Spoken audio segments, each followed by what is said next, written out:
जय श्री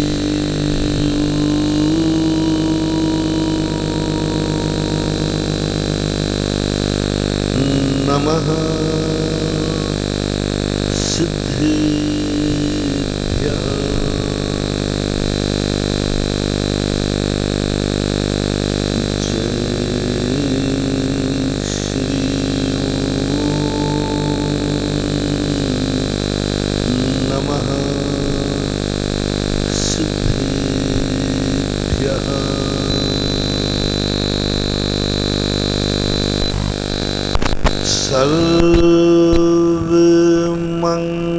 सर्वमंगल मांगल्यं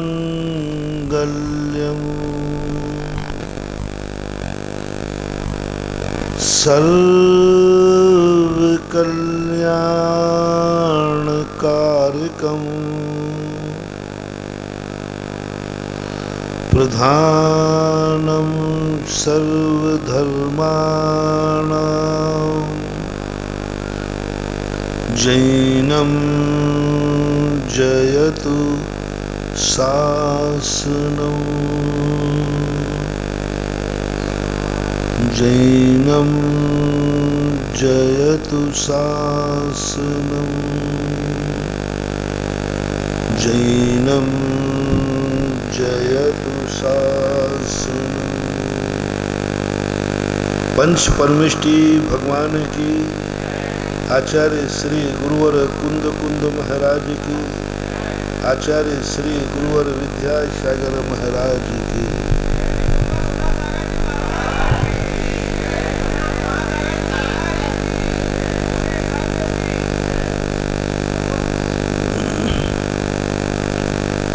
इस सृष्टि ने हमें बहुत कुछ दिया है,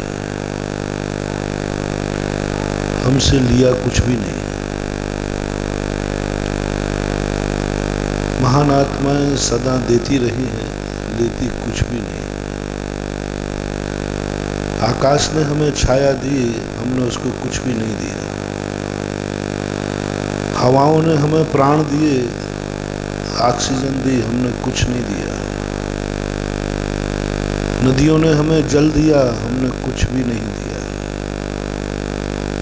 पृथ्वी में हमने रहना सीखा, पलना सीखा, हमने पृथ्वी को कुछ नहीं दिया। अग्नि हमें देती है एक व्यवस्था, एक प्रकाश, हमने कुछ भी नहीं दिया। पेड़ पौधे, सस्य श्यामला भूमि हमें देती है अनाज, फल फूल आदि सब, हमने कुछ नहीं दिया। उसके बावजूद भी हम प्रकृति के कृतज्ञ नहीं हो पा रहे हैं। और जब तक महानुभाव किसी उपकारी के प्रति हमारा कृतज्ञता भाव नहीं आएगा, तब तक हम उसके उपकारों को अधिक समय तक अपने जीवन में लाभ नहीं ले पाएंगे। एक पैथी है कि जो तुमने दिया है उसके प्रति आप क्या ऋणी हैं? क्या उस उपकार का एहसान आप मान सकते हैं? नहीं मान सकते तो एक बार मिल सकता है तुम्हारे लिए, दूसरी बार कोई देने वाला नहीं।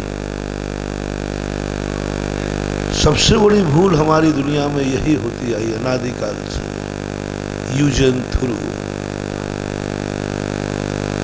हमारा काम सटा, कोई लेना देना नहीं, कोई मतलब नहीं।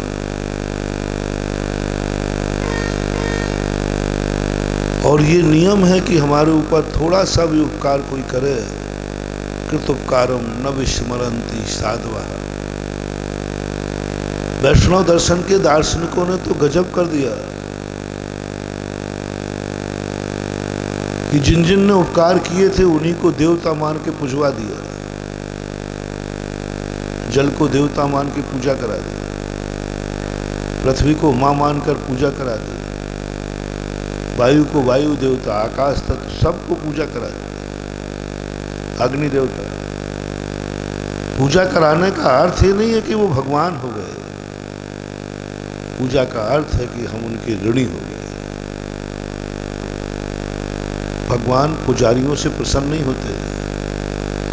यदि भगवान पुजारियों से प्रसन्न हो जाते, अपनी भक्तियों से प्रसन्न हो जाते, अपनी पूजा से प्रसन्न हो जाते, तो सबसे ज़्यादा प्रसन्न भगवान रावण से होना चाहिए। क्योंकि रावण ने सबसे ज़्यादा पूजा की है भगवानों की, चाहे वो जैन दर्शन हो अथवा वैष्णव दर्शन। दोनों दर्शनकारों ने भगवान का इतना गुणानुवाद किया, आज तक कोई पुजारी ऐसा नहीं हुआ। भगवान के चरणों में शीश काट काट के चढ़ा दिया। जैन दर्शन में जब भगवान की भक्ति से वीणा बजा रहा था तो वीणा का तार टूट गया, अपनी हाथ की नस निकाल करके वीणा की भक्ति पूरी की। कौन है ऐसा?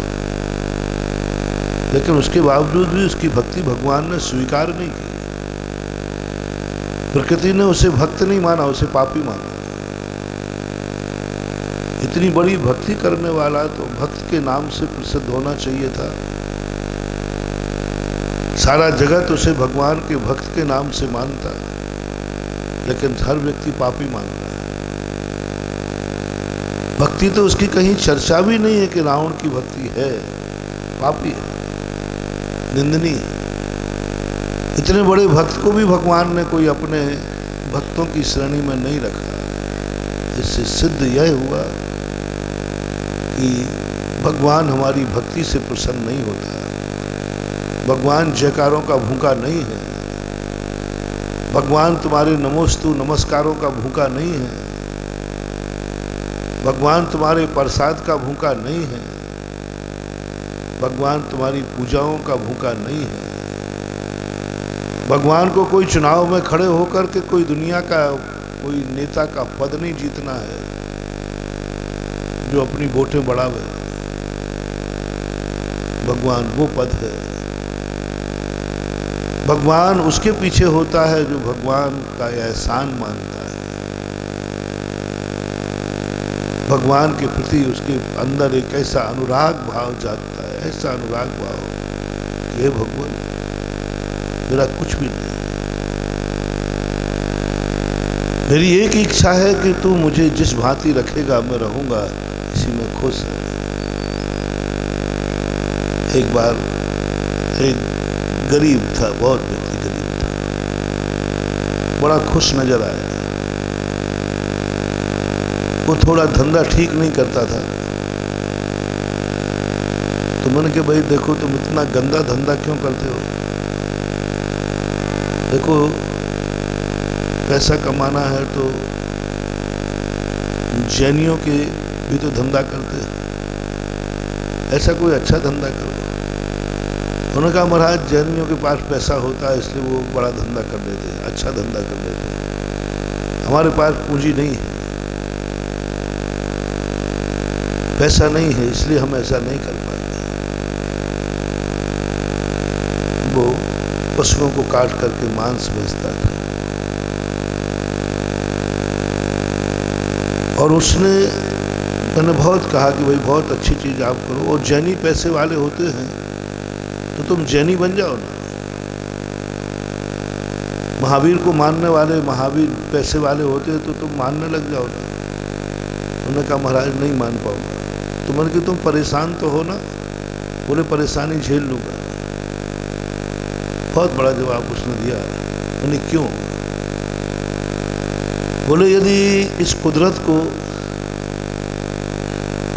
मुझसे जैन धर्म पलवाना होता और मुझे अमीर बनाना होता तो किसी अमीर के यहाँ पैदा करता। भगवान को तो मर्जी है कि मैं गरीब बनूं, भगवान की मर्जी है कि मैं दुखी रहूं, भगवान की मर्जी है कि मैं रोता रहूं जिंदगी भर, भीख मांगता रहूं और ये पाप कार्य करता रहूं। तो मैं इसलिए खुश हूं कि यदि भगवान मेरे रोने पर खुश है तो मुझे रोने में भी खुशी है। उसकी श्रद्धा थी, ठीक है, उसकी श्रद्धा अंधी थी, विवेकहीन थी कि भगवान किसी को गरीब अमीर नहीं बनाता, लेकिन एक उसने कुछ शब्दों में कुछ कह दिया। उसने कहा कि मैं रोता हुआ भी खुश हूँ, मैं भीख मांगता हुआ भी खुश हूं, क्योंकि जो कुछ भी दुनिया चल रही है भगवान की मर्जी से चल रही है। और भगवान की मर्जी मुझे रुलाने में है तो मैं क्यों हंसूं?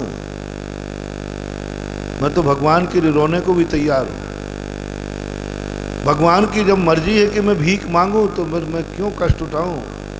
भगवान की मर्जी से चलना मेरी जिंदगी की नीयत बन गई है। और मेरी धारणा है कि जो कुछ भी करेगा सब भगवान करेगा। भीख मंगवा रहा है तो भगवान मंगवा रहा है। मैं भगवान के खिलाफ कैसे चलूं? एक अधीनस्थ व्यक्ति को अपने ऑफिसर के खिलाफ चलने से नुकसान ही नुकसान है। इसी का प्रकार मैं भगवान को बॉस मानता हूं, उसके खिलाफ नहीं चल सकता। बहुत कुछ उसने दे दिया। मैंने कहा कि तेरे मन में इतनी भावना है कि भगवान के लिए रो सकता है, बोले रो सकता हूँ। भगवान के खुश करने के लिए भीख मांग सकता है, मांग सकता हूँ, पर भगवान खुश रहना चाहिए। उसकी बात वहीं छोड़ देता हूँ, अपन उससे शिक्षा लेते हैं। कभी हो किसी भी चीज को अपनी जिंदगी में कभी किसी से सामना पड़े तो उसकी बुराई मत लेना, अच्छा ही लेना, कुछ सीखना। ये इंद्रियां जो अपन को मिली हैं, आंख कान, अपनी आंख यदि किसी के ऊपर उठ जाए तो कुछ ना कुछ शिक्षा ले लेना, चाहे पापी पे उठे चाहे पुण्यात्मा पर। अच्छे बुरे का ज्ञान मत करना, क्योंकि अच्छा और बुरा संसार में सब अच्छा ही अच्छा होगा, सो बात नहीं। तुम्हारी आंख की विशेषता होना चाहिए कि हर बुराई में तुम्हें अच्छाई दिखना चाहिए। हर बुराई में एक अच्छाई दिखना चाहिए। दुनिया में तुम चाहो कि सारी दुनिया अच्छी हो जाए, ये व्यर्थ की कल्पना है। ये भगवानों के समय पर सारी दुनिया अच्छी नहीं हो पाई तो अपने समय पे क्या होगा? सारी दुनिया को अच्छा बनाने की चेष्टा मत करो और ना सोचो कि अच्छा समय कब आएगा। अच्छा समय कभी आते ही नहीं। अच्छा समय, अच्छी दुनिया में मुझे अच्छे लोग कम मिलेंगे, कभी अच्छे होते ही नहीं। दुनिया में हो और अच्छे लोग हो, तुम्हें खुद अच्छा बनना है। जैन दर्शन ने एक बहुत बड़ी बात कही कि तुम संसार के कीचड़ को नहीं हटा सकते, नालियां बंद नहीं कर सकते। संसार में तो कीचड़ था, है और रहेगा। संसार में तो गंदगी थी और रहेगी। आप संसार को साफ नहीं कर सकते। बस अपने आप को सोना बना लो और कीचड़ बना रहने दो, तुम्हारा कुछ भी बिगड़ने वाला नहीं। बस सोना बन जाओ। सोना बनकर कीचड़ में पड़े रहो ना, क्या बिगड़ने वाला है? सोना कीचड़ में कभी जंग नहीं लगती, जंग नहीं लगती। महान आत्माएं भी संसार में रह करके, सबके बीच में रह करके, उनका मन पापी क्यों नहीं होता? उनके मन में विकार भाव क्यों नहीं आते? उन्होंने अपनी जिंदगी को सोना बना लिया। अब इन कीचड़ों से कुछ फर्क नहीं पड़ने वाला। वो जानते हैं तत्व दृष्टि, उनकी आंख इतनी पवित्र हो गई कि पापी को भी देखेगी तो भी वहां भगवान का दर्शन कर लेगी। इसलिए जितने साधु संत महंत होते हैं, इन्हें भगवान के दर्शन करने की जरूरत नहीं होती, इन्हें मंदिर जाने की जरूरत नहीं होती। ये तो जहां आंख उठाते हैं वहीं देवता होता है, और जहां आंख झुका देते हैं वहीं नमस्कार हो जाता है। देवता तो उन पापियों को चाहिए जिनकी आंख पापी है, जिनकी आंख जहां उठती है उसे पाप ही पाप दिखता है। जिनके कान खुलते हैं बुराइयां ही सुनाई पड़ती हैं, जब मुंह से बोलते हैं तो गंदा ही बोलते हैं। उनके लिए जरूरत है मंदिरों की, भगवानों की, गुरुओं की, शास्त्रों की। जिनकी आंख इतनी पावन और पवित्र हो गई, इतनी पावन पवित्र हो गई कि वो किसी बुरी वस्तु को भी देखेंगे तो उसमें भी धर्म नजर आएगा। एक पुरानी कहानी बहुत पहले सुनी थी, आती है शास्त्रों में, कि एक देखना दृष्टि को कैसे पवित्र किया जाता है। सोच में अंतर है, कुछ नहीं करना, दुनिया को बदलने की जरूरत ही नहीं है। दृष्टि बदल जाएगी, सृष्टि बदल जाएगी। और सृष्टि को हम बदलना चाहें और दृष्टि को नहीं बदलेंगे तो सृष्टि कभी बदलने वाली है नहीं। एक गणिका, जिसे आपकी भाषा में वेश्या बोलते हैं, उसका मरण हो गया। उसको जलाने लोग ले रहे थे इस स्मशान घाट में। उस पर 3 लोगों की दृष्टि पड़ी। एक वहां पर कुत्ता था। कुत्ते ने उसको देखा तो उसके मन में भाव आया, देखो ये लोग सब जला देंगे, काश ऐसे ही छोड़ के चले जाएं तो मेरा पेट भर जाएगा, मैं भूखा हूं, मेरा पेट भर जाए, इनको क्या मिलेगा, ये जला देंगे, राख कर देंगे, और ऐसे ही छोड़ दें तो मेरा पेट भर जाएगा, मेरे बच्चों का पेट भर जाएगा। उसको कोई लेना देना नहीं, कौन है, क्या है, कैसा है, पापी है, पुण्यात्मा है, उसे तो एक ही मतलब है कि ये मेरा भोजन है, बस। उसकी कोई कल्पना नहीं है कि अच्छा आदमी है कि बुरा आदमी, उसका कहना है भोजन है, बस। दूसरा एक कामी व्यक्ति था, व्यसनी व्यक्ति था। उसने कहा ये वेश्या मेरे से कैसे बच गई, इतनी सुंदर होकर के भी इसको मैं ग्रहण नहीं कर पाया। उसके मन में एक पश्चाताप और एक काम की वासना जाग गई। वहीं पर एक संत बैठे हुए थे, वो गुजर रहे थे, देखा उन्होंने भी आंख उठाया। आंख तो उठती है, और आंख उठेगी तो दिखेगा कुछ ना कुछ, उससे घबराने की जरूरत नहीं है। आंख है तो वो देखेगी। देखना बुरा नहीं है, देखना बुरा नहीं है। देखो भालो, तको मत, बोलो वालो, बको मत। बोलने में कोई बुराई नहीं, लेकिन बको मत। देखो लेकिन तको मत। ताकना बुरा है, ताकना गिरदता है, ताकना अपने लिए दूसरे को मिटा देना है, ताकना बुरी दृष्टि, जिसे आप लोग कहते हैं बुरी नजर। बुरी नजर वाला देखता नहीं है, ताकता है। उसकी दृष्टि में स्वार्थ रहता है, सामने वाले को मिटा करके अपनी जिंदगी को, अपनी जिजीविषा को पूरी करना।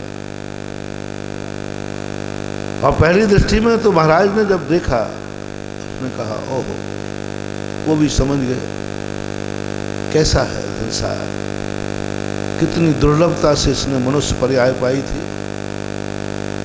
भारत जैसा देश पाया था, साधु संतों का देश पाया था, भगवंतों का देश पाया था, जिस भूमि पर जन्म लेकर व्यक्ति पापी से पावन बनता है, जिस व्यक्ति का जन्म लेना ही बताता है कि ये पावन आत्मा है, ऐसी पृथ्वी पर रह करके भी, मनुष्य पर्याय पाकर के भी इसने पूरी जिंदगी पाप में गंवा दी।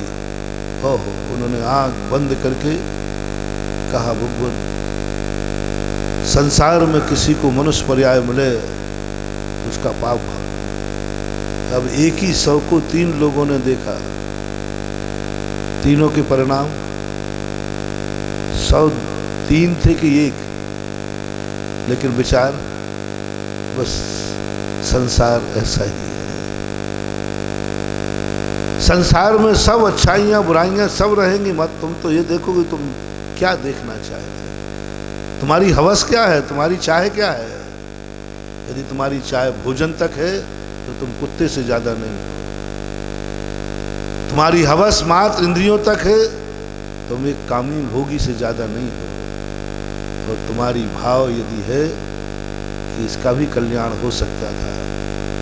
ये दोनों व्यक्ति अपना अपना स्वार्थ देख रहे हैं, उनसे कोई लेना देना नहीं है, उन्हें अपना स्वार्थ की पड़ी है।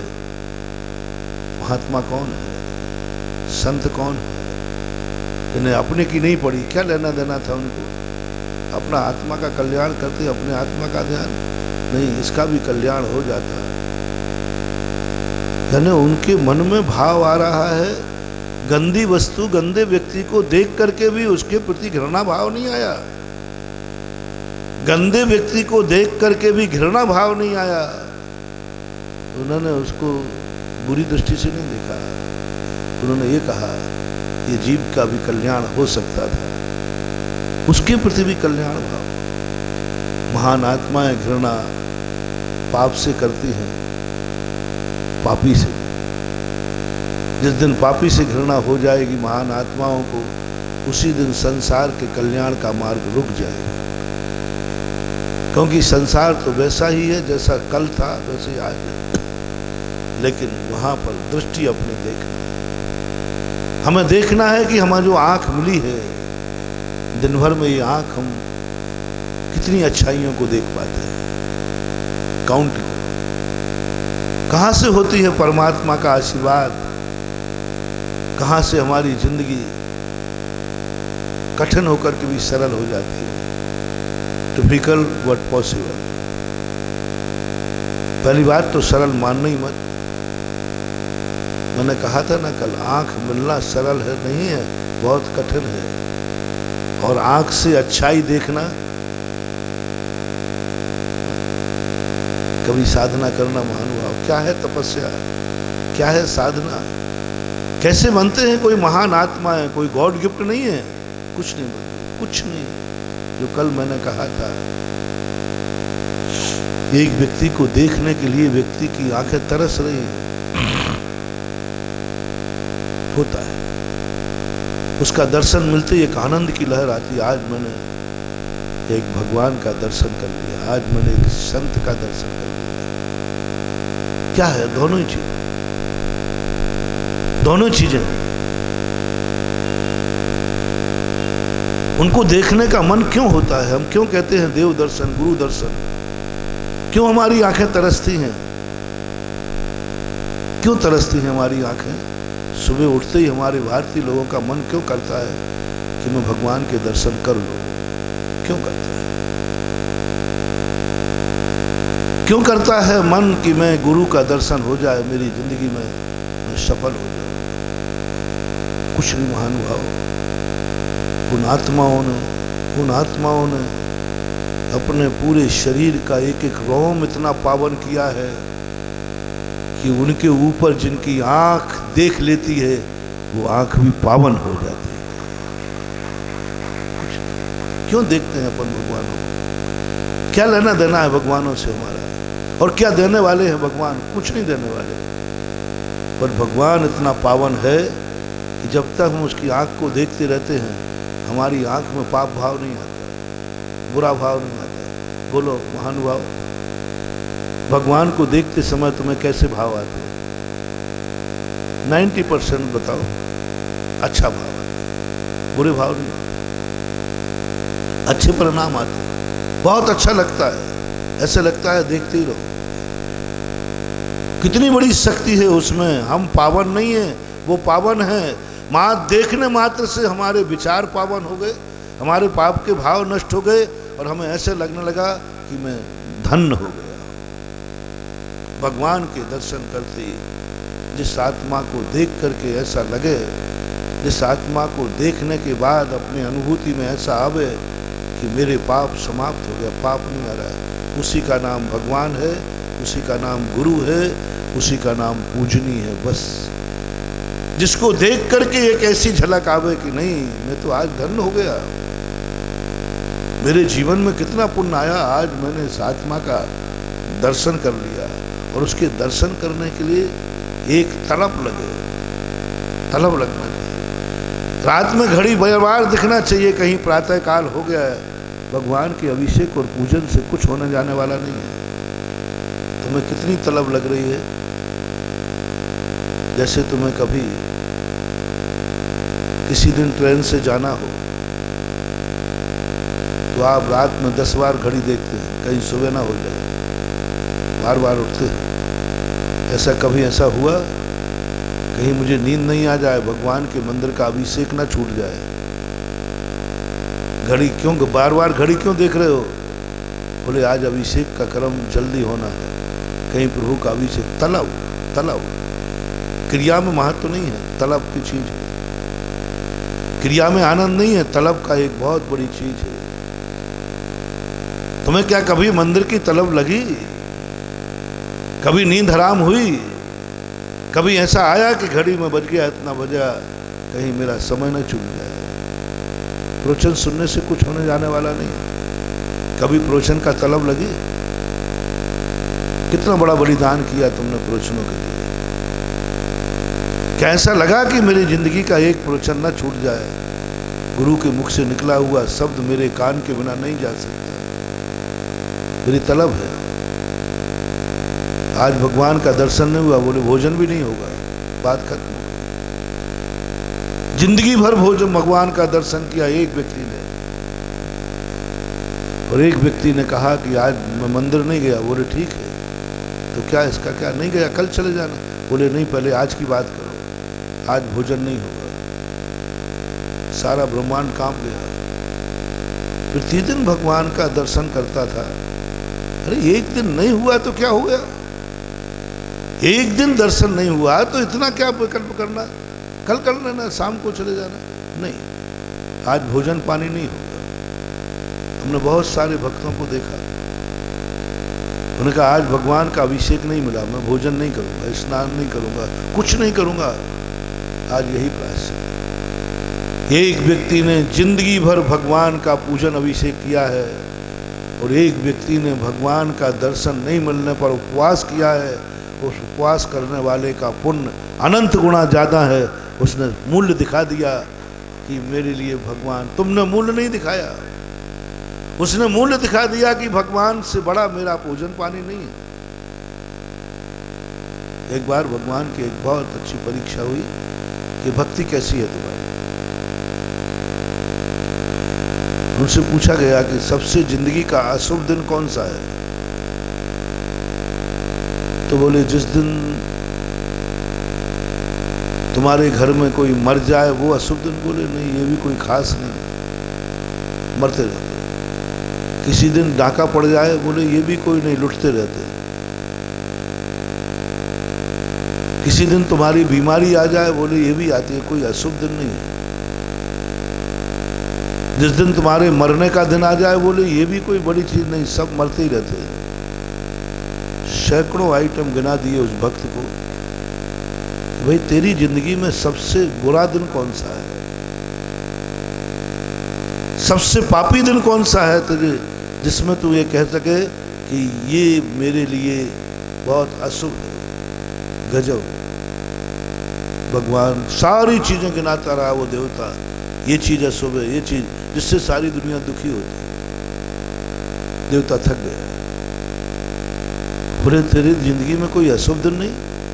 इतने कठोर हमने संकट की बातें कर ली। बोले कोई कठोर नहीं। बोले चमड़ी निकाल करके यदि तेल छिड़क दिया जाए, नमक मिर्ची। बोले ये भी कोई गलत नहीं है। बड़े बड़े राजाओं को लोग बंदी बना लेते थे।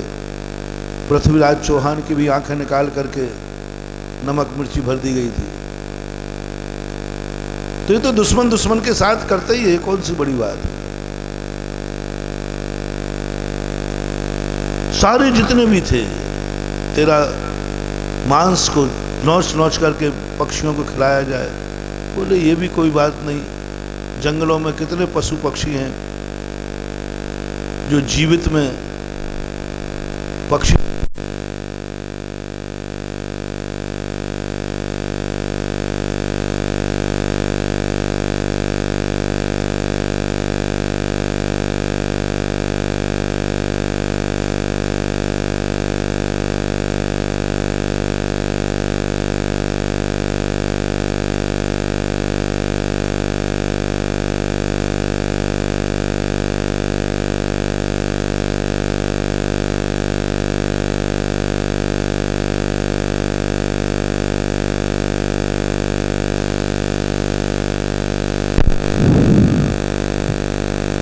तो अपन देखते हैं जंगलों में जीवित पशु कोई अपाहिज हो जाता है तो पक्षी उसको जीवित में भी मांस लोच लोच कर खा जाते हैं।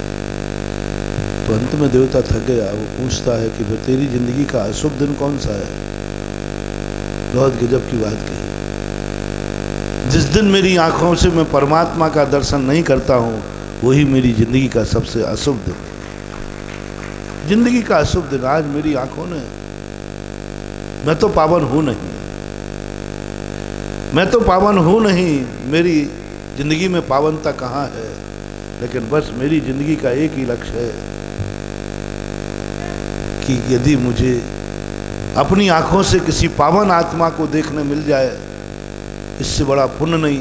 और जिस दिन मैं पावन आत्मा को नहीं देख पाऊं उससे बड़ा मेरा पाप का दिन नहीं।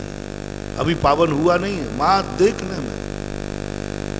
बस वो पावन आत्मा को आज मैंने नहीं देखा, बस मेरी जिंदगी का सबसे बड़ा अशुभ दिन है, मेरा इससे बड़ा निंदनीय दिन नहीं होता।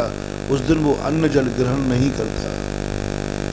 मैंने बहुत सारे लोगों को देखा है, जिस दिन भगवान का दर्शन नहीं होता उस दिन वो अन्न जल भी ग्रहण नहीं करते। वैष्णव दर्शन में एक माझी थी, ब्राह्मण थी, उनका एक गजब का नियम था, यदि सूर्य नहीं दिखता था तो वो भोजन नहीं करते थे। बरसात के दिनों में 3-3 दिन तक सूर्य नहीं दिखता था बादलों से, भोजन नहीं करते थे। मुझे उन्होंने बड़ा आकर्षित किया। बहुत छोटे की कहानी है। मैं सोचता था कि ये कोई नारी नहीं है, ये कोई महाशक्ति है जो सूर्य के लिए गजब गजब, बहुत बड़ी बात है महानुभाव। दिन में सूर्य नहीं दिखा तो अन्न जल त्याग कर दिया। तुम तो वो राक्षस हो कि तुम तो रात में ही खा गए जब सूर्य था ही। मैं जब उसकी कल्पना करता हूं, एक वो देखो कि सूर्य नहीं दिख रहा है फिर भी उजेला तो है ना। मुनिराज भी पीछे हो गए इसमें। हम साधु संत भी, सूर्य नहीं दिख रहा है लेकिन उजेला है, हाथ में दिख रहा है, हम लोग दिन में हार ले लेते। वो तो उससे भी एक कदम आगे, एक कदम आगे कि सूर्य नहीं दिख रहा है तो भोजन नहीं। सारे जगत को प्रकाश देने वाला व्यक्ति, मैं सारे जगत को प्रकाश नहीं दे सकती, सारे जगत के अंधकार दूर नहीं कर सकती, लेकिन जो सारे जगत को प्रकाश देता है उसको आंखों से देख तो सकती हूँ। और वो आज नहीं दिख रहा है, वो आज नहीं दिख रहा है। खत्म आहार जल का त्याग। 3-3 दिन तक हमने उनको निराहार होते देखा है, नहीं किया है। हम लोगों ने पूछा कि माँ जी यदि 4 महीने नहीं दिखे तो बोले नहीं दिख, भोजन नहीं खाऊंगी। बोले मर गई तो, बोले मर जाऊंगी और क्या होगा। लेकिन मैं इतनी पापन नहीं हूं कि पावन आत्माओं को देखे बिना हम भोजन कर लें। उसकी दृष्टि सूर्य के प्रति विशेष थी। रात्रि में खाने वालों, तुम्हारी जिंदगी में प्रकाश नहीं आएगा।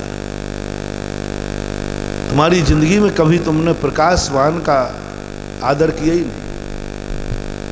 तुम्हें अपनी जिंदगी में जो चाहिए है उसका सम्मान कितना है। तुम चाहते हो कि मेरी जिंदगी में अंधेरा नहीं आए, तो अंधेरे को दूर करने वाला कौन है लौकिक में? सूर्य। आप उसका कितना सम्मान करते हैं? आप उसका कितना सम्मान करते हैं? आपकी उस तुम्हारी दृष्टि में उसकी, आपकी दृष्टि में कितनी कीमत है उसकी? आप उसको देखकर कितने आह्लादित होते हैं और क्या क्या करने लग जाते हैं। हमारे भारतीय दर्शन में प्रातःकाल की पूजा को पावन क्यों कहा गया? प्रातःकाल के भगवान के दर्शन को पावन क्यों कहा गया? कुछ नहीं बंधुओं, उषा काल इसलिए मांगलिक है कि सूर्य निकलते ही तुम कितने आनंद से भरते हो। सूर्य निकलने पर तुम्हें कितनी खुशी होती है। सूर्य निकलने ही तुम पाप के कार्यों की तरफ जा रहे हो कि पुण्य के कार्यों की तरफ। बात खत्म है। इतनी सी बात है बंधुओं। तुम्हें पावन नहीं बना रहा हूं, तुम्हारी पावनता की बात नहीं कर रहा हूं। जिस समय इस दुनिया में पावन आत्मा उदित हो रही है उस समय तुम क्या कर रहे हो? उस समय तुम्हारा परिणाम क्या हो रहा है? हमारे भारतीय दर्शन ने, हर दर्शनकार ने कहा प्रातःकाल कभी पाप मत करना, प्रातःकाल कभी बुरे कार्य मत करना, हो सके तो प्रातःकाल पवित्र कार्य करना, अच्छे कार्य। इसलिए जितने भारतीय दर्शन हैं, जल्दी उठने को क्यों कहा गया हमारे भारत देश में? क्यों कहा? क्योंकि सुखता हुआ सूर्य जो सारे जगत को प्रकाश देगा उसका स्वागत करने के लिए तुम्हें तैयार रहना है, कहीं सोते मत रहना, नहीं तो तुम्हारी जिंदगी बर्बाद हो जाएगी। तुम्हारी जिंदगी में अंधेरा होगा तुम्हारा, और कोई अभिशाप नहीं देगा।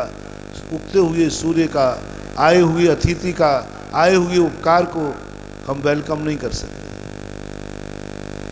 वेलकम नहीं कर सकते। जिंदगी में अंधेरे की संभावना है। कहीं ना कहीं तुम किम कर्तव्य मूड होगे। जब तुम्हें कुछ भी नहीं दिखेगा, मैं क्या करूं? क्योंकि तुम्हारी जिंदगी में तुमने कभी एक उगते हुए, एक सूरज का तो मैं उदाहरण दे रहा हूं मात्र, सूरज से तो एक शुरुआत होती है। कभी साधु संत को आपने देखा? कभी सूर्य साधु को सोता हुआ नहीं देख सकता। बीमार हो, अस्वस्थ हो, अनायास झपकी आ जाए बात अलग है, लेकिन निद्रा नहीं जाने कि अब वो सो रहा है। आर्य पुत्रों का ये लक्षण था। एक पौराणिक कथा ध्यान में आती है कि जब विदेही का अपहरण हुआ तो रामचंद्र जी किम कर्तव्य विमूढ़ हो गए। कहाँ जाऊं, कैसे जाऊं, कहाँ पता लगाऊं? हम दो प्राणी कहाँ कहाँ जाएंगे, और भूमि गोचरी हैं, पैदल कहाँ तक चलेंगे? अनायास उन्होंने विद्याधर सुग्रीव का संपर्क हुआ। सुग्रीव, हनुमान, आकाशगामी विद्याधर लोग, ये आकाश में उड़ सकते थे, मायावी रूप धारण कर सकते थे। सभी को चारों दिशाओं में भेजा। हम पूरी कहानी नहीं बताएंगे, वो आपको सबको ज्ञात है। अपना उद्देश्य कुछ दूसरा है। हनुमान को पास में बुलाया। बोले, हनुमान तुम कहाँ जाओगे? बोले, जहां आप कहोगे। बस मुझे इतना बता दीजिए आप, जब अपन को जटायु से ये पता चल गया है कि विदेही को रावण ले गया है। वैष्णव दर्शन में वो राक्षस माना जाता है। जैन दर्शन में राक्षस गोत्र था उसका, राक्षस नहीं था, पुरोहित था। राक्षसों की पहचान क्या है? बस आप इतना बता दीजिए, आगे सब मैं निपटा लूंगा। क्योंकि आप एक आदर्श हैं। जो महान होता है वो पापियों के लक्षण जरूर जानता है। बिन जाने ते दोष गुणन को कैसे तजिए गई है। किसी पावन आत्मा को देखकर ये मत समझ लेना कि उसे पाप का ज्ञान नहीं है। यदि उसे पाप का ज्ञान नहीं होता तो वो पावन हो ही नहीं सकता था। कोई शुद्ध सोले के वस्त्र पहना है तो ये मत समझ लेना कि उसे अशुद्धि का ज्ञान नहीं है। यदि अशुद्धि का ज्ञान नहीं होता तो वो सोले के कपड़े पहनते नहीं। बहुत बड़ी भूल मत करना। तुम समझते हो कि भगवान बहुत पावन है, वो संसार के पापों को नहीं जानता है। महानुभाव, भूल मत कर लेना। वो हर पाप को जानता है, तभी उस पाप से बचा हुआ है। पाप से बचना बताता है कि वो पाप को जानता है। किसी साधु को ये मत समझना कि ये साधु है, पावन है, इसे पापों का ज्ञान नहीं है। जिस साधु को पापों का ज्ञान नहीं होता है वो साधु कभी साधुता पर टिक नहीं पाता। ऐसे पापी साधु होते जिन्हें पापों का ज्ञान नहीं है, साधु बनने के बाद भी इतने पाप कर बैठते हैं कि जेल में बंद हो जाएं तो जमानत भी नहीं मिलती। ये वही पापी साधु है जिन्हें पाप का ज्ञान नहीं था, साधु बन गए। पाप का ज्ञान नहीं था कि पाप क्या है, गलत क्या है, सही क्या है। ये ज्ञान नहीं होने से साधु बन गए। किसी के कहने पर मूड मुड़ाए 3 गुण, सिर की मिट गई खाज, खाने को लड्डू मिले और लोग कहें महाराज, बन गए बाबा जी। पाप का तो ज्ञान ही नहीं था। स्पष्ट कहा महावीर ने कि हे श्रवण, तो श्रवण बनने के पहले ये बता देना कि संसार में बुरी चीजें क्या है, उसका ज्ञान कर लेना। बताऊंगा मैं कभी तुम्हारा मंदिर में मन क्यों नहीं लगता। कि मंदिर में कोई बुरे आदमी नहीं है, लेकिन तुम्हारा मन नहीं लगता क्योंकि तुम पाप को नहीं जानते।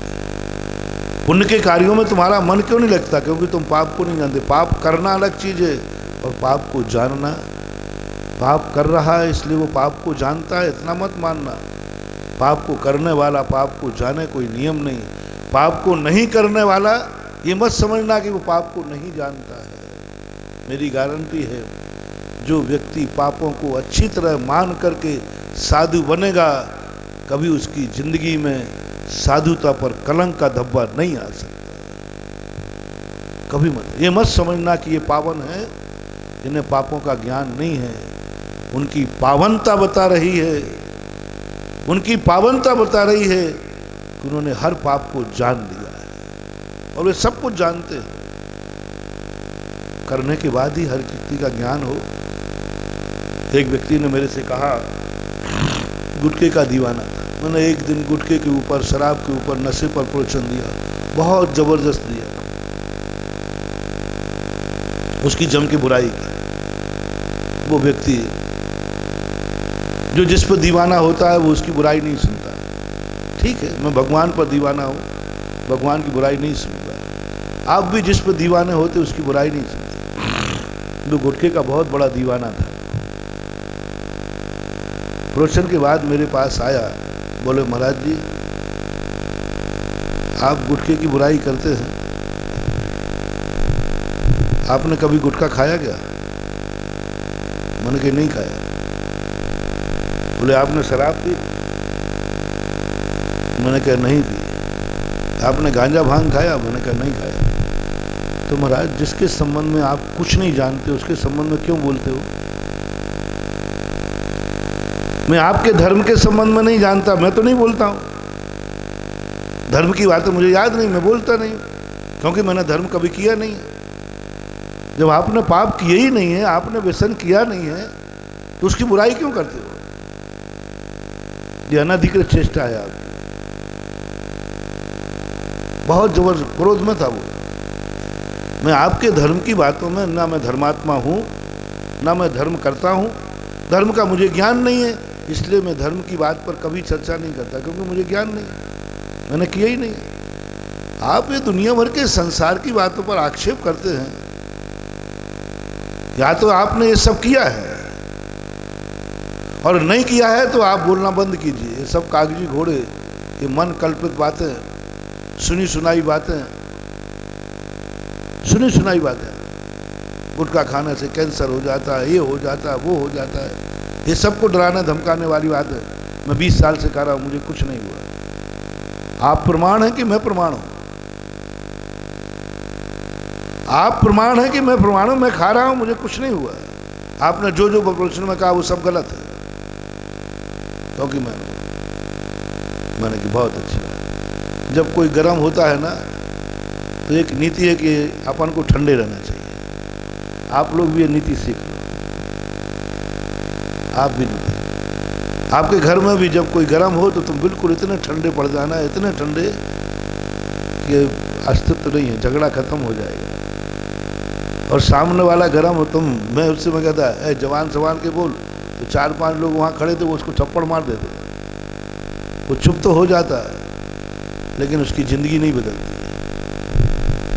मैंने कही नहीं, किसी को ताड़ना देकर मुंह बंद करना, अंदर चेतना बंद नहीं होती। मैंने कही आप बहुत ठीक कह रहे हैं। जिस संबंध में मुझे नहीं ज्ञान है, उस संबंध में मुझे नहीं बोलना चाहिए। तो बड़ा खुश हुआ कि महाराज ने अपनी गलती स्वीकार, मुझे नहीं बोलना चाहिए, लेकिन मैं बोल गया। और लेकिन मैं बोलूँगा। बोले महाराज जी जब आप खुद स्वीकार कर रहे हो कि उस संबंध में मुझे ज़्यादा अनुभव नहीं है, फिर भी मैं बोलूँगा तो सही। बोले क्यों बोलूँगा? मैंने कहा बेटा एक बैठे हो, एक बात बताओ। 2 बातें तुमने कही, जिस संबंध में तुम जानते नहीं हो उस संबंध में आप क्यों बोलते हो? उसकी बुराई क्यों करते हो?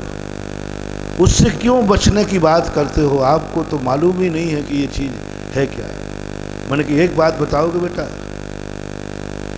अब देखो, क्रोध करने वाले को मैं बेटा कह रहा हूँ, भक्त को भली नहीं कहूँगा।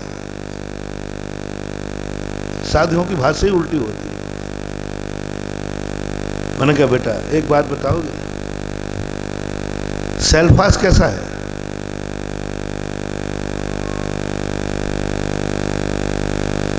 सेल्फास होता है, वो कैसा है? बोले बड़ा बहुत बुरा है, बहुत गंदा है, उसको खाने के बाद व्यक्ति मर जाता है। मैंने कि तुमने इतनी बुराई की, खा के देखी क्या?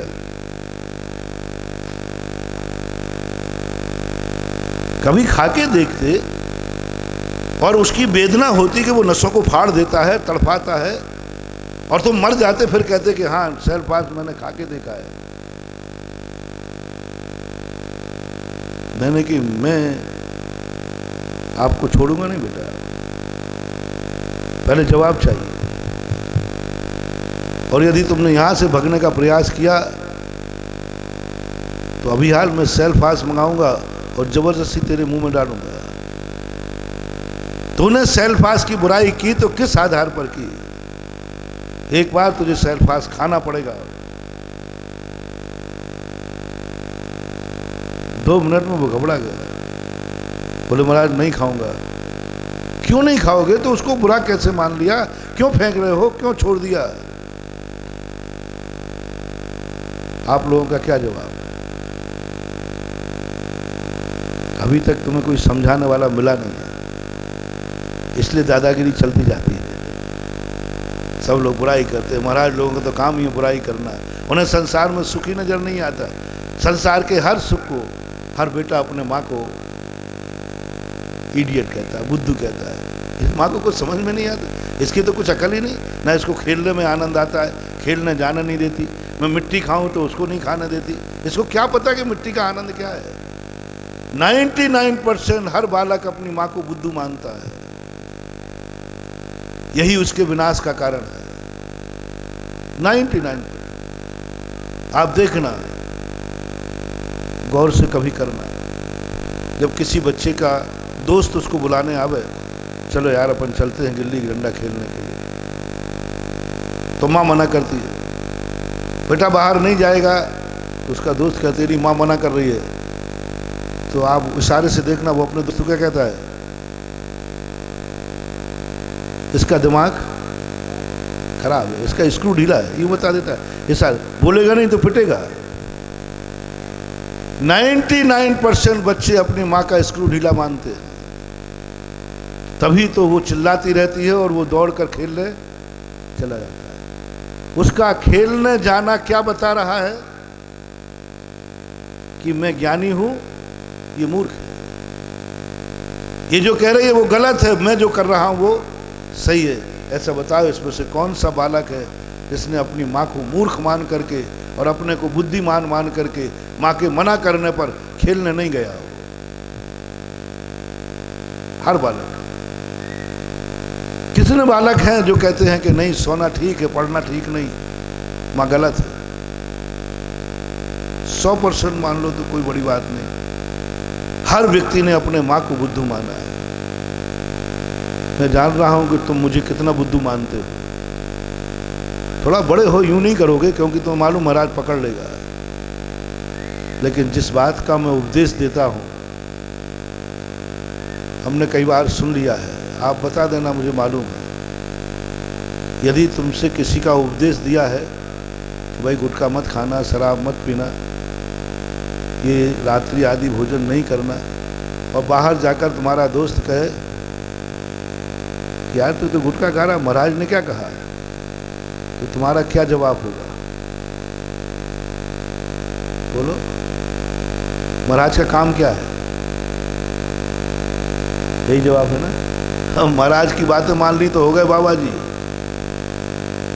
ये शब्द मैं कोई गलत तो नहीं बोल रहा हूं। ये आपके बीच में चर्चाएं होती ना, महाराज की सारी बातें मान ली तो हो गए बाबा जी। महाराज का काम क्या? महाराज को तो किसी चीज में आनंद ही नहीं आता। उन्हें तो संसार की सब चीजें बेकार लगती हैं, सब चीजें बेकार लगती हैं। कुछ मौज मस्ती का भी समय होता है। महाराज क्या जाने, गिलहरी क्या जाने बादाम का स्वाद। बहुत सुनता हूँ मैं, जब जब प्रवचन देता हूँ मैं समझता हूँ कितने लोग मुझे बुद्धू मानेंगे, मुझे नॉलेज है। कितने लोग बाजार में मेरी मजाक उड़ाएंगे, कितने लोग अपने दोस्तों के बीच में खड़े होकर कहेंगे महाराज का काम तो कहना, उनको तो कुछ भी संसार सब बेकार दिखता है, संसार में उसको उनको रस्सी नहीं है। वो क्या कहेंगे? यानी तुमने अपने आप को ज्ञानी मान लिया। ओहो महानुभाव, सावधान, पृथ्वी फटने वाली है, वज्र गिरने वाला है, जिंदगी का नाश होने वाला है। कहाँ तुम और कहाँ तुम्हारा गुरु, और तुमने क्या कह दिया? गुरु तो इनका काम तो कहने, इनको तो कोई मजा आता ही नहीं किसी काम में। कोई जिंदगी भी होती है शौक करने की, बस यहीं से विनाश चालू तुम्हारा। गुरु को मानना नहीं मानने से कुछ नहीं होने वाला बंधु।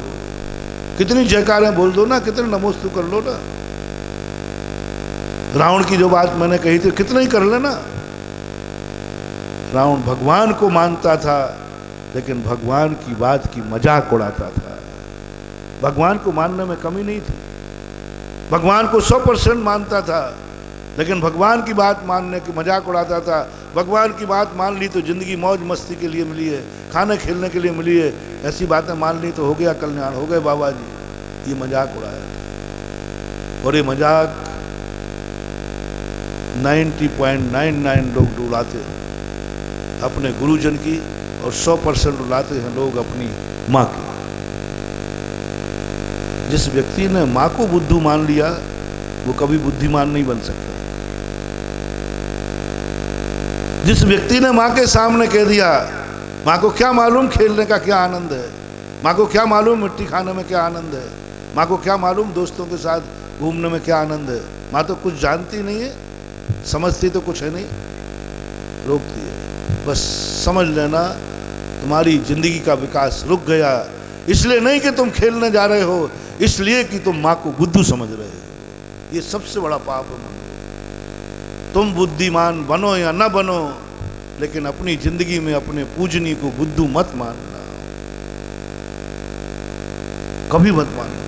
लेकिन तुम मानोगे, पक्का है, मान रहे हो।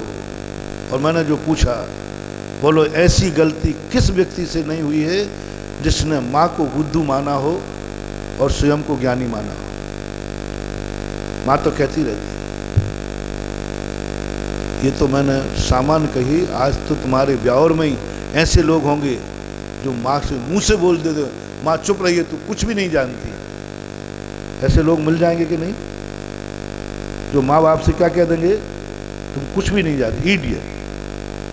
ओह महानुभाव, बहुत दया आ रही, मेरे रोंगटे खड़े हो गए।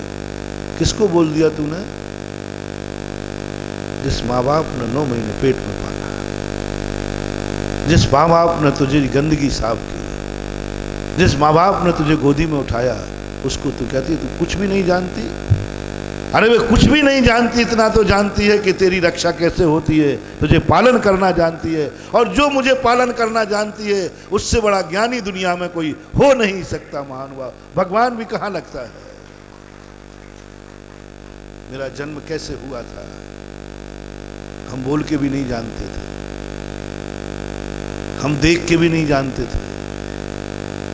हमें क्या मालूम था, हमें तो ये भी पता नहीं था कि गंदगी क्या है, अच्छी क्या है। गंदगी में पड़े रहते, हम गंदगी से ऊपर ही नहीं उठते, कीड़े खा जाते। हमें तो ये भी ज्ञान नहीं था कि ये गंदगी है, खाई नहीं जाती, गंदगी खा जाते, बच्चे खा जाते हैं गंदगी।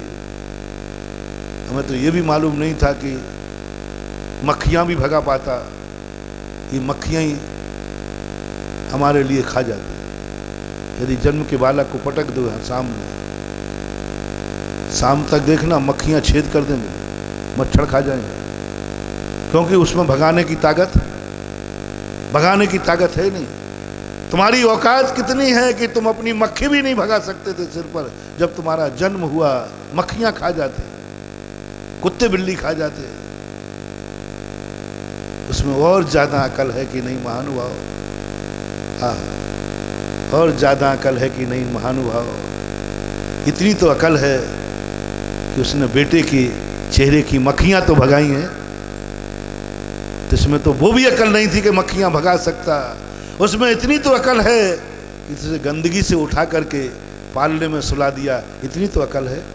इतनी तो अकल है कि तुझे नहा करके और अच्छे कपड़ों में लिटा दिया, इतनी तो अकल है उसे। इतनी तो अकल है, कितनी अकल है। आहा, डॉक्टर भी कुछ नहीं बंधु, कुछ नहीं। डॉक्टर MBBS करने वाले वे भी बच्चे को जांच मशीन पर भेजते हैं, लेकिन माँ कैसी जांच मशीन है, बच्चे को पकड़ लेती है कि बच्चे की पसली में दर्द हो रहा है बिना बोले, और छोटे बच्चे को माँ सेकने लग जाती है। बोले क्यों सेक रही हो? बोले पसली में दर्द। तुम्हें उसने बोला है क्या? नहीं, जान गई सारे। एक अबोध दशा को पालन करना बहुत कठिन है महानुभाव। पिता उसमें फेल है। पिता को एक बच्चा पालने को ले दिया जाए, उठा के फेंक देगा, ध्यान रखना आप। आपने तुरंत बिल्कुल बढ़िया टनोपाल के कपड़े पहने और छोकरा गोदी में दे दिया और उसी समय उसने सुसु कर दी, बोलते नहीं हो? कैसा माथा ठनक जाता है। और वो बेचारी माँ है जो रोटी खाने बैठी थी, गोदे को गोदी में लेकर उसी समय उसने सुसु कर ली। माथे पर बिना सिकन के बच्चे को साफ करती है, अपने कपड़े साफ करती है। और क्या कहूँ, वो गोदी में सुसु कर रहा है और माँ बड़े प्यार से उसे चूम रही है। इससे बड़ा और क्या होगा समर्पण। उसने गंदगी की है, उसे गंदगी साफ करके चूम लेती है, गोदी में खिला लेती है, छाती से लगा। इतना ज्ञान तो उसमें था। माँ को इडियट कहने वालों, मूर्ख कहने वालों, बहुत बड़ा है। महानुभाव, ये गलती मत करना, मत करना तुम गलती कभी। अपने माँ बाप को, अपने गार्जियन को कभी ये मत सोचना इसको कुछ भी ज्ञान नहीं है, पुराने जमाने की है, पुराने जमाने की। तुम्हारा पालन किया है उसने, वो भली गाँवड़े की है, भली पुराने जमाने की है, लेकिन दूध तो उसी का पिया है ना, रक्षा तो उसी ने की है। उससे बड़ा रक्षक भगवान नहीं है। आज तक किसी भगवान ने किसी बालक को नहीं बचाया, लेकिन हर माँ ने हर बालक को बचाने का काम ही किया है। आज तक किसी बालक को भगवान ने मक्खियां नहीं भगाई कि ये बालक है अबोध है, भगवान या गुरु, क्या मानते हो तुम भगवान और गुरु को? आज तक किसी भगवान ने आकर कहा कि ये बच्चे पर मक्खियां भनभना रही हैं, मक्खियां भगाई, गंदगी में से उठाया, क्या उसको नहलाया? इतनी निकृष्ट रक्षा करने के लिए भी उसने किया, और तुम बुद्धू कह के चले जाते हो। होश में आओ। 8 वर्ष के बाद प्रायश्चित करो, माँ मैंने तेरी बहुत बड़ी अपेक्षा की, और तुम्हारा इतना बड़ा हौसला हो गया कि तुम कहते हो भगवान से। महाराज की बात मान ली तो हो गए बाबा जी।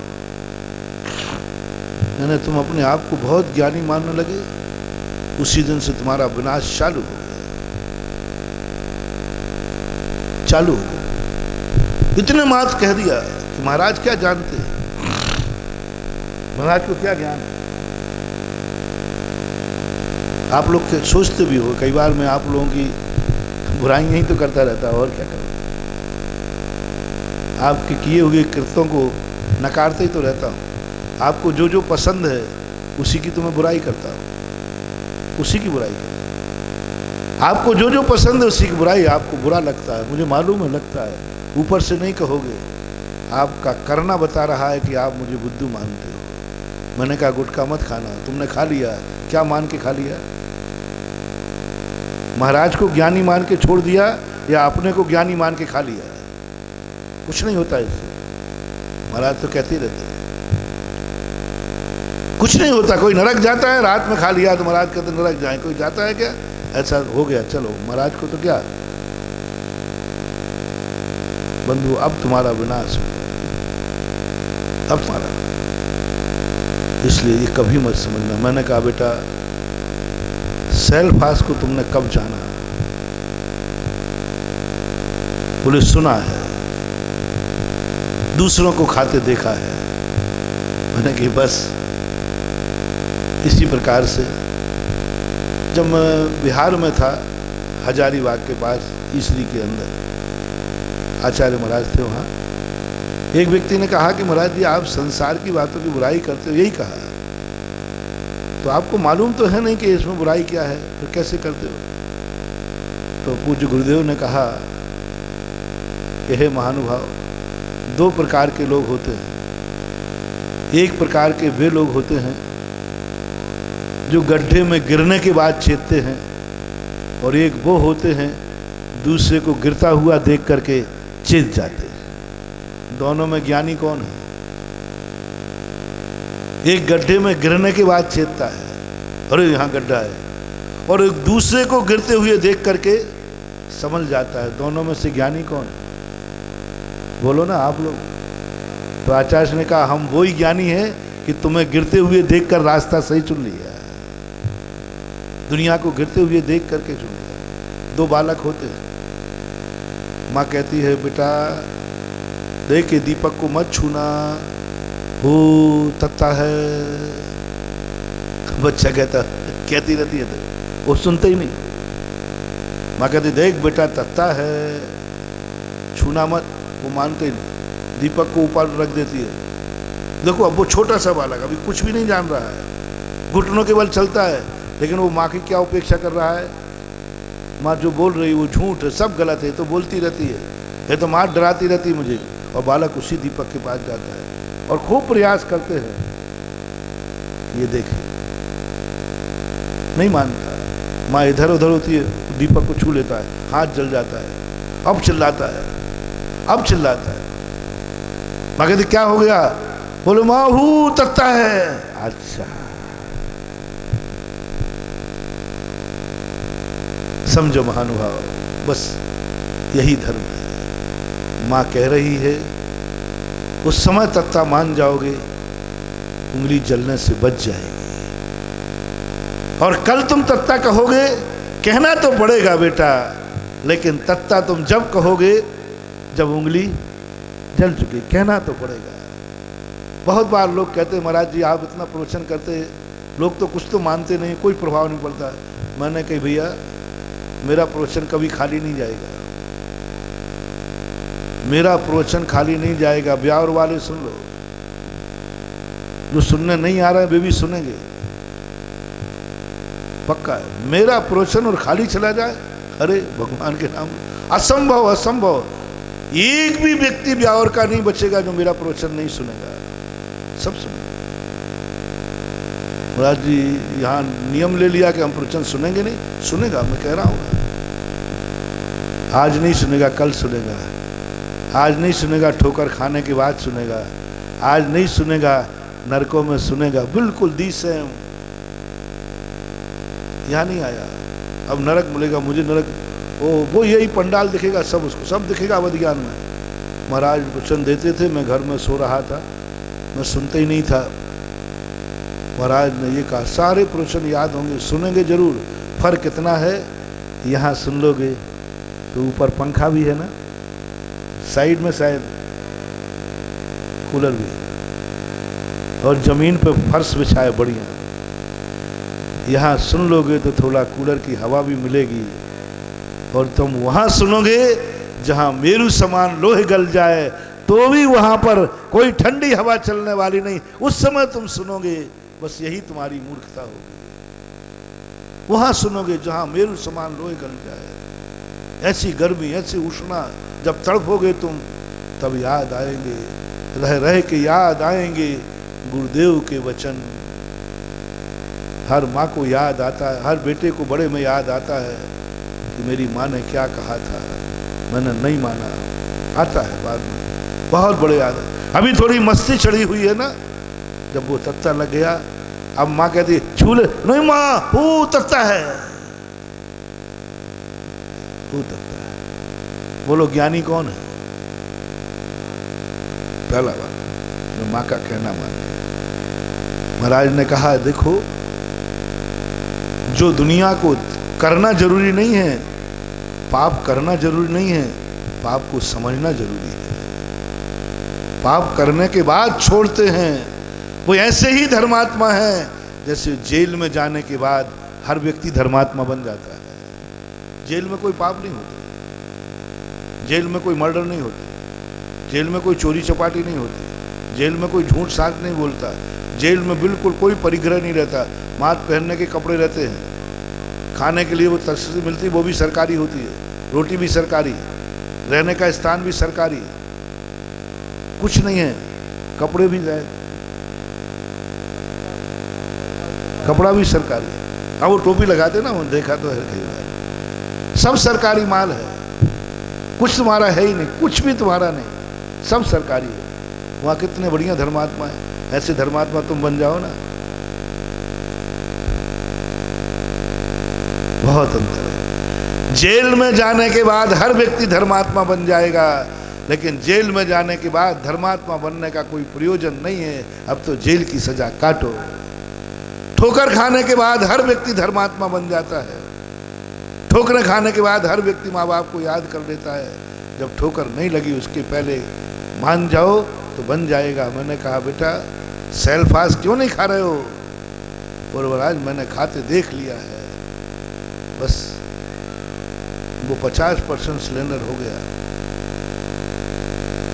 बोले महाराज ये बात ठीक है, लेकिन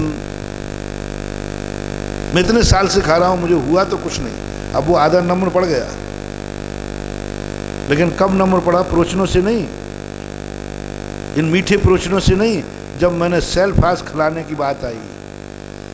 तुम भी सिलेंडर होगे, हमें सेल फास्ट लाना पड़ेगा एक आध दिन, तुम भी मान जाओगे, लेकिन मेरे वचनों से नहीं मानोगे, मेरी करुणा से नहीं मानोगे, मेरे उपदेश से नहीं मानोगे। जिस दिन मैं सेल फास्ट खिलाऊंगा कोई, मेरे कहने से नहीं मानोगे कि तुम कल से भगवान का अभिषेक करना, कल से बुरे भाव मत करना, कल से गुटखा मत खाना, शराब मत पीना, जुआ मत खेलना, गंदे विचार मत करना, नहीं मानोगे। और मनवा लूंगा मैं तुम्हें, साधु से नहीं, एक आतंकवादी से कहूंगा कि भाई ये ब्यावर के कुछ लोग तो सुधर गए, कुछ नहीं सुधरे। हम लोगों में बड़ी मोनोपोली है, साधु और डाकू में बड़ी मोनोपोली है। धर्म और कर्म में बड़ी, धर्म साधु है, कर्म डाकू है, इनमें दोनों में बड़ी मोनोपोली है। और यूं कर लो कि अदालत और पुलिस है, कुछ लोग मान ही रहे, चतुर्मास हो रहा है फिर भी सुधरने का नाम नहीं ले रहे। क्या बात है महाराज, बड़े दुखी दिख रहे, वो मंदिर ही नहीं आ रहा है, प्रवचन सुनने ही नहीं आ रहा है। बोले आपने उपदेश दे, बहुत उपदेश दे दिए। वो कहता मैं लाता हूँ। वो बाजार से 2 सेल फास्ट खरीदे, पकड़ेगा, बोले या तो सेल फास्ट खा या मंदिर जा, या तो सेल फास्ट खा या मंदिर जा, सेल फास्ट खा या प्रवचन में जा। बोलो क्या करोगे? बोलते नहीं हो, क्या करोगे? बोलो ना। पर किसके बल पे आए? महाराज के बल पे नहीं ना। अभी बागड़ के अंदर एक दिन विशाल सागर जी का प्रवचन हो रहा था, उन्होंने एक उदाहरण सुनाया था, बहुत अच्छा उदाहरण। 10 लाख क्षण पर्व का समय आ रहा था, उन्होंने कहा मुझे बाहर जाना। बोले मत जा भाई, देख इतना बढ़िया कार्यक्रम चल रहा है। महाराज मैं तो जाऊंगा, मुझे बहुत जरूर जाना है। बोले क्यों जाना है? बोले महाराज मेरी ससुराल में कार्यक्रम है, जाऊंगा मैं। बोले मत जा, देख इतना बढ़िया कार्यक्रम है, साधु संत आए हुए हैं, मत जा। वो नहीं माना, बोले महाराज मैं तो जाऊंगा, आप तो कुछ भी करो, नमोस्तु महाराज माफ करना। और जैसे बाहर गया तो एक गधे ने रास्ता काट दिया उसका। तो गधा आपकी भाषा में बिल्ली कह लो, सांप कह लो, रास्ता काटने के बाद वो लौट आया। बोले भाई तुम गए नहीं? बोले महाराज गधे ने रास्ता काट लिया। यानी महाराज के कहने पर नहीं माने, माने तो किसके कहने पर माने? समझ रहे हो ना? यही संसार का हाल है। गुरु ने मना किया था मत जाओ, लेकिन देखो मत जाओ, जब गुरु मना करे मत जाना, कोई गड़बड़ होगा, एक्सीडेंट होगा, तुम वहां तक नहीं पहुंच पाओगे।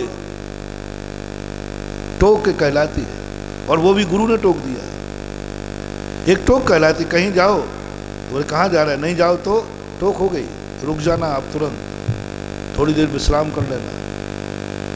तंत्र विद्या में टोक को बुरा मानते हो, और तुम्हें तो गुरु ने टोक दिया कि मत जाओ, महानुभाव कदम मत बढ़ा लेना, रुक जाना, गुरु से हाँ कहलवा के जाना तो दूसरा रास्ता बताएंगे। लेकिन तुमने नहीं माना, गुरु की बात नहीं मानी, एक गधे की बात मान ली। इसका अर्थ है कि आप लोगों को समझाने के लिए हम जैसे साधुओं की जरूरत नहीं है। किसकी जरूरत है?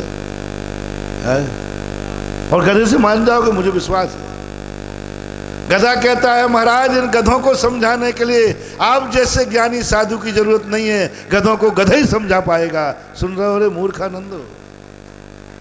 गधा कह रहा महाराज आप समझा नहीं पाए, आप अपने आप को चेले का अहंकार करते थे, ये मेरा भगत है, और आप उसको नहीं मना पाए, और ना मैं इसका कोई हूं, और मैंने 2 मिनट मना लिया। बोलो महानुभाव किसके कहने की मानोगे? झूठ मत बोलना। किसके कहने की बात? यही अनादिकाल से हो रहा है। हम गधे की कहना मान सकते हैं, लेकिन महाराज का कहना नहीं मान सकते। हम कर्म का कहना मान सकते हैं, धर्म का कहना नहीं मान सकते। हम विपदाओं में मंदिर आ सकते हैं, सुखी दिनों में मंदिर नहीं आ सकते। सुखी दिन हम रोते हुए माँ की गोद में आ सकते हैं, लेकिन माँ जो पहले रोक रही है उससे नहीं रुक सकते। आएंगे वो गोद में तो आना पड़ेगा, पहले नहीं रुक जाए। हाथ उंगली जलाने के बाद माँ को पुकार रहा है, माँ हो तत्ता है, और माँ के पहले जो उसने कहा था वो नहीं है। कितने परसेंट कहूँ, 99% लोग माँ की बात नहीं मानते हैं, जलने के बाद फिर रोते हुए आते हैं। माँ ने कहा था मत जा, वहीं चला जा, वहीं रुक जाता तो रोना नहीं पड़ता, आज रोते हुए लौटना पड़ रहा है। वो 50% सिलेंडर हो गया, लेकिन मेरे प्रवचनों से नहीं हुआ, उससे मेरा चमत्कार मत मानना, मान हुआ वो सेल्फास का चमत्कार। मेरे प्रवचनों का चमत्कार तो उस पर कुछ मेरे प्रवचन से तो उसको क्रोध भड़का था, मेरे प्रवचन से तो वो मुझसे लड़ने आ गया था, मेरे प्रवचन से तो उसको एकदम आग लगी थी। उसको ठंडा किसने किया? सेल्फास की 2 गोली। डर गया वो, कांप गया वो। मैंने कहा सेल्फास तो एक बार तो खाना पड़ेगा तुझे, और यदि मर जाए तो फिर मत खाना। मर जाए तो फिर मत खाना, और नहीं मरा तो फिर सारी दुनिया से कहना कुछ नहीं होता है, मर खाने से मैंने खा के देख ली, पहले खा के बता दो। मर जाए तो मत खाना, बिल्कुल नियम ले लेना। महाराज मैंने सेल्फास खाया, मर गया, अब मैं नियम लेता हूं कभी सेल्फास नहीं खाऊंगा। अब क्या खाक नहीं खाएगा? बोले महाराज ये बात ठीक है, आप बात थोड़ी समझ में आ रही है आपकी, लेकिन ये बताओ मैं 20 साल से खा रहा हूं, अभी तक कुछ नहीं हुआ, तो अब क्या आगे होगा? मैंने कहा अच्छा ये बात है, सुनो आप लोग भी सुनना। आप लोगों को बड़ा अहंकार है, महाराज जो आप कहते हो मैं इतने दिन से कर रहा हूं, मुझे कुछ नहीं हुआ। जो जो चीजें आप मना करते हो सब मैं करता हूं, लेकिन मेरा कुछ नहीं हुआ, बढ़िया ठाठ से जी रहा हूं। 90% लोगों को अहंकार है। महाराज आप मना करते हो, मैंने तो खूब झूठ बोल के देख लिया, कभी पृथ्वी नहीं फटी। मैंने तो खूब पाप करता हूँ, जम के चोरी करता हूँ, कुशील करता हूँ, पाप करता हूँ, सब पाप करता हूँ, कुछ नहीं होता महाराज। सब बातें आपकी कहने की हैं,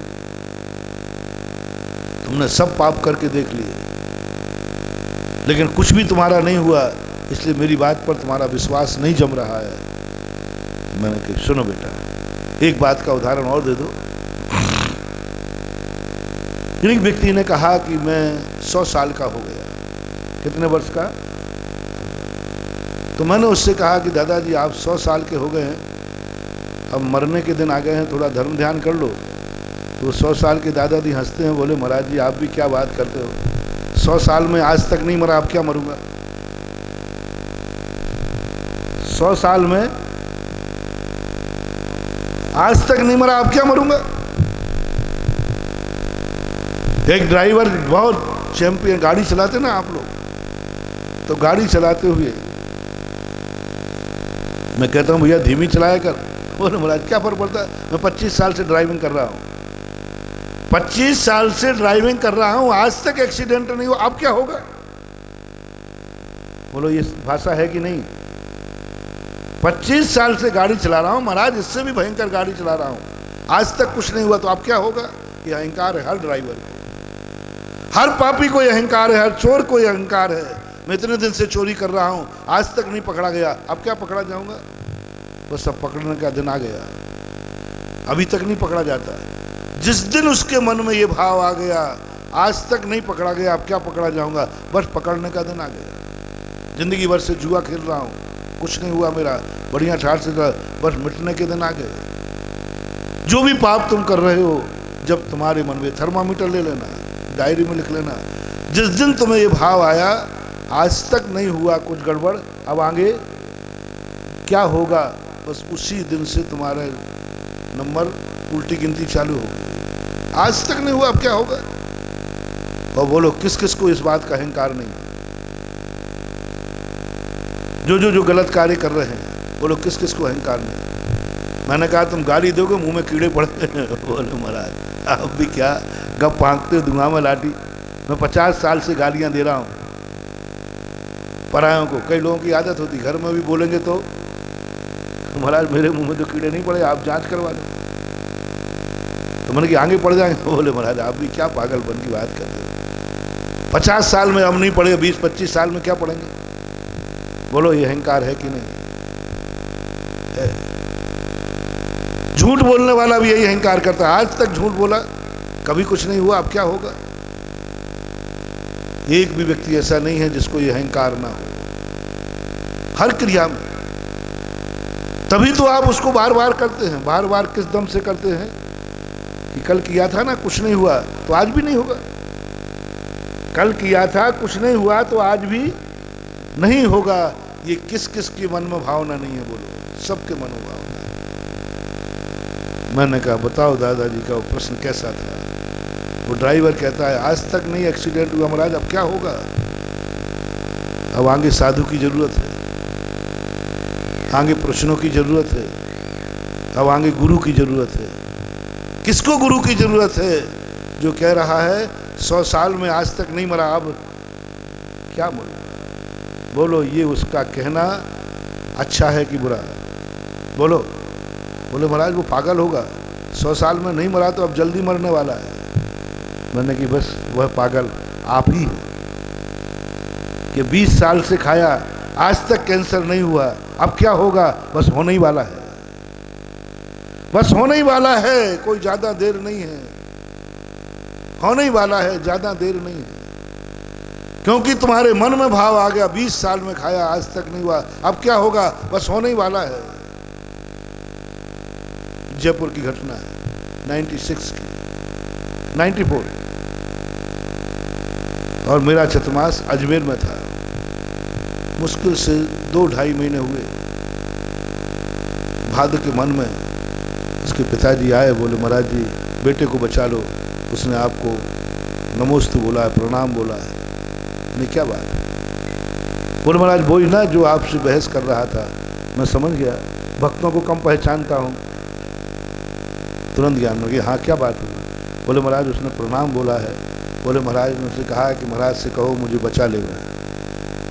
मैंने महाराज की बात नहीं मानी, महाराज ने मुझे समझा दिया और मुझे समझ में भी आ गया था। 1.5 घंटे बोलने के बाद भी महाराज ने आध घंटे मेरे से बात की थी। मुझे ये भी दया नहीं आई थी कि महाराज 1.5 घंटे बोल के गए, थोड़ी साता तो रहे। और महाराज ने भी मेरे खातिर ये नहीं कहा कि अभी 1.5 घंटे बोल के आओ, थोड़ा चुप रहो, कितना बोलूँ। महाराज 1.5 घंटे बोल के आए थे, फिर भी मैंने प्रश्न किया तो फिर उपदेश देने बैठ गए थे। महाराज ने इतना प्रयास किया कि 1.5 घंटे के बाद भी आध घंटे मुझे दिया, मैंने नहीं मानी, मुझे बचा लो। बोले क्या बात है? बोले कैंसर 4थी श्रेणी में पहुंच चुका है और डॉक्टर ने कहा ये गुटके से हुआ है। तो मैंने कहा भैया अब मैं क्या करूं, मरण जब निकट है शरण तब विकट है, बस यही तो संकट है।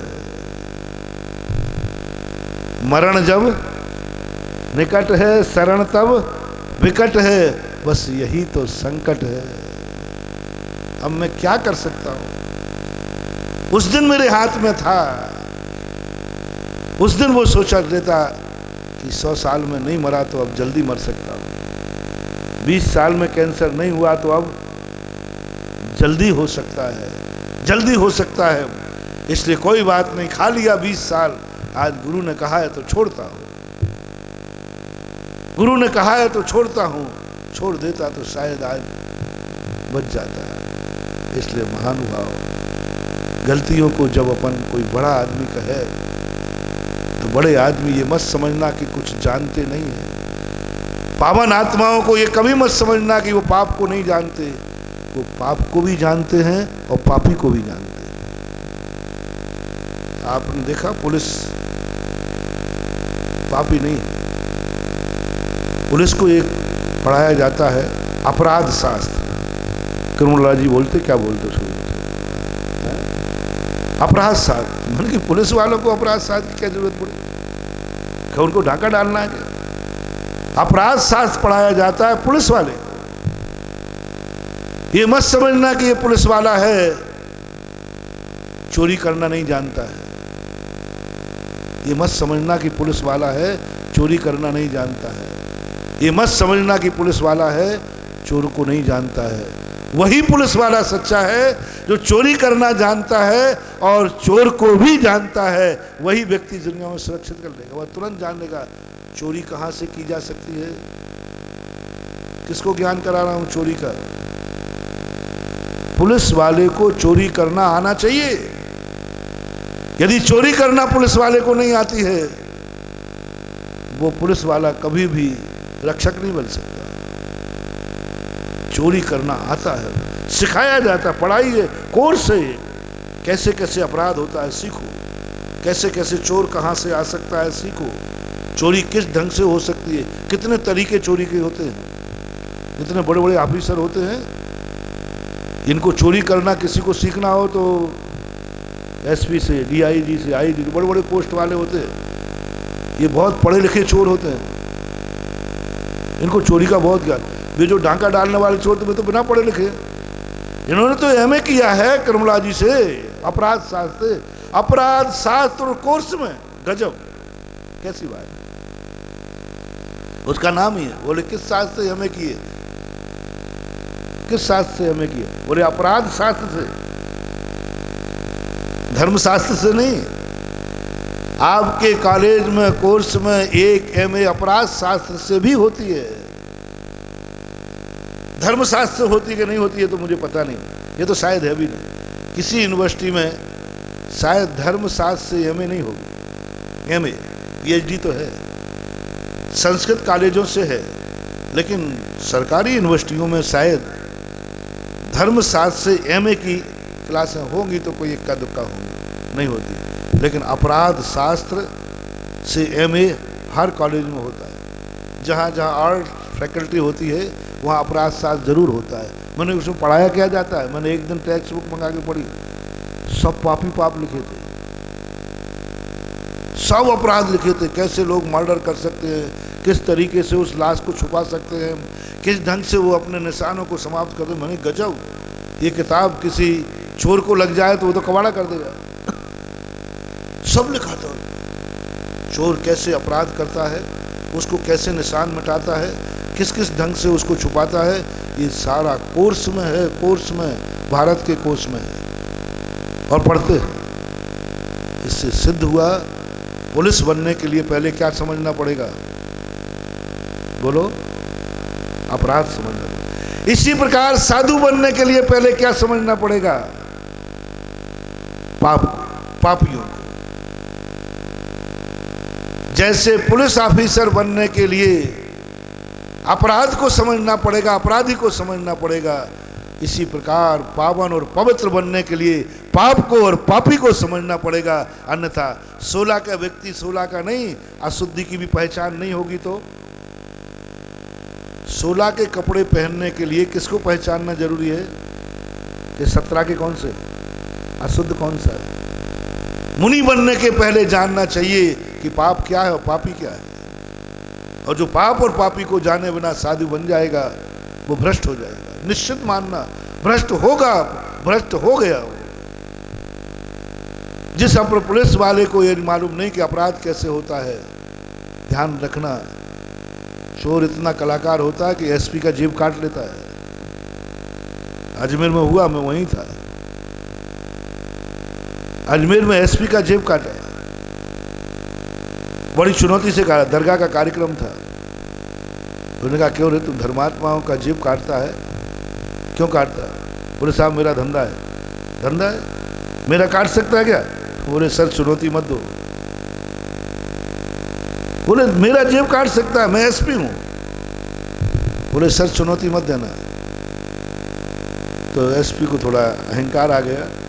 उसने कहा अच्छा तुम मेरा जेब काट के दिखा, तुझे 15 दिन की छूट देता हूँ और जा, मैं तुझे छुट्टी करता हूँ। बोले सर देखो चुनौती मत चढ़ाइए। बोले ठीक जा। मुश्किल से 8 या 9 दिन हुए, एसपी का जेब काट दिया। एसपी साहब बहुत भीड़ में थे और वहाँ बहुत भीड़ थी, तो वो व्यवस्थाओं में लगे थे। अक्सर कर जेब कट कहाँ जाते हैं, और उन्होंने देखा कि अभी सीरियस से मुख्यमंत्री आ रहा है और एसपी साहब भीड़ में एकदम भीड़ को हटाने में लगे हैं। बस वहीं जाकर उसने जेब से निकाल करके और थाने पहुंच गया। बोले साहब क्या ढूंढ रहे हो? बोले मेरा जेब कट गया, ये पकड़िए। सावधान,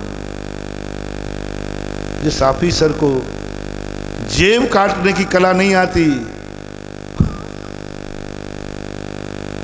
वो कभी जेब कट से बच नहीं पाएगा। जिस साधु को पाप का ज्ञान नहीं है वो पाप से बच नहीं सकता। इसलिए धर्मात्मा आदमी सब जानते हैं गलत क्या है, और गलत को सबसे ज्यादा जानते हैं। भले वो गलत करते नहीं है, बात ये अलग है। पुलिस वाला चोरी करेगा नहीं, लेकिन चोरी करना जानता है। चोर नहीं है, लेकिन चोर को पहचानता है। साधु पाप करता नहीं है, लेकिन पाप को जानता है, समझता है। इसलिए महानुभाव, तुम ये मत कहना कभी गुरु से कि महाराज का काम तो कहना ही है, इनको तो वो सब जानते हैं। महानुभाव, माँ को कभी मत बोलना कि माँ तो यूं कहती रहती है, इसको मत पकड़ो। माँ जानती है, बिना पकड़े दीपक को जानती है, इससे जल जाएगा, उंगली जल जाएगी। कभी जिंदगी में मत बोलना। हनुमान जी ने रामचंद्र से पूछते हैं कि राक्षसों की पहचान क्या है। कितना बड़े ज्ञानी थे। किससे पूछ रहे? जो राक्षसों की बस्ती नहीं जानते, जिन्हें यही पता नहीं है कि रावण है कहाँ, उससे पूछ रहे कि भगवान राक्षसों की पहचान क्या है। जब मैंने ये प्रसंग को पढ़ा तो रह गया। मैंने कि हनुमान जी किसकी बात कर रहे हैं आप? किसकी बात पूछ रहे हो? किससे पूछ रहे? जिन्हें राक्षसों का बस्ती पता नहीं, उनसे पूछ रहे कि राक्षसों की पहचान क्या है। यदि इतनी पहचान होती तो वे खुयम नहीं ढूंढ लेते। लेकिन हनुमान ने पूछा कि राक्षसों की पहचान क्या है, राक्षसों की पहचान क्या है। तो रामचंद्र जी ने कहा, हनुमान, जब सूर्य उदय हो रहा हो, सूर्य उदय हो रहा हो, जहां के लोग सो रहे हो, बस उसी को राक्षस मान लेना, उसी को लंका मान लेना।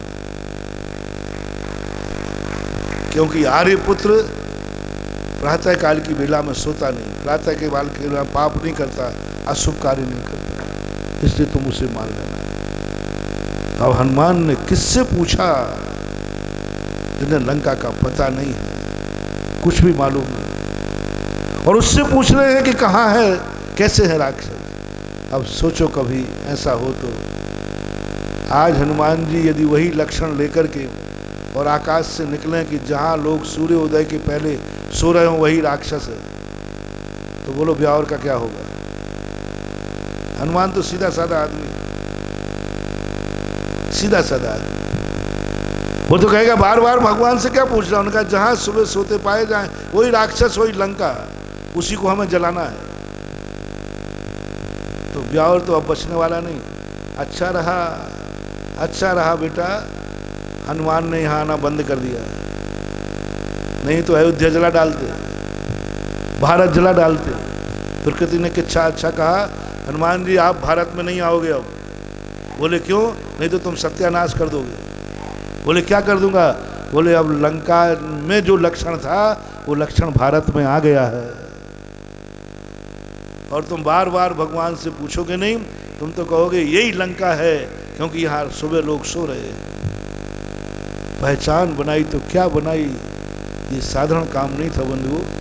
सूर्य उदय के पहले क्यों उठना, मात भगवान की बात नहीं थी, मात धर्मात्मा की बात नहीं थी, तुम्हारे जीवन का भविष्य था, तुम्हारे जीवन का मनोविज्ञान था, तुम्हारे जीवन की एक बहुत बड़ी साइकोलॉजी थी, उपलब्धि थी, जिसके कारण से तुम्हारे लिए वो चीज मिलने वाली थी, तुमने खो दी। ये मान करके कि जल्दी उठना तो धर्मात्माओं का काम है। समय आपका हो रहा है, कभी फिर ध्यान में आएगा तो बताएंगे, क्योंकि कल से शायद कोई दूसरा कार्यक्रम, कल है क्या 24 तारीख, तो फिर 1-2 दिन बाद फिर अपन चर्चा करेंगे। जिंदगी की हर क्रिया को समझो, धर्म से ही मत समझो, तुम अपनी जिंदगी से समझो। लेकिन समझना तो पड़ेगा ही पड़ेगा। महावीर भगवान की। हेलो, बोले मुनि पुंगव सुधा सागर जी महाराज की, समस्त मुनि संघ की। बंधुओं, कल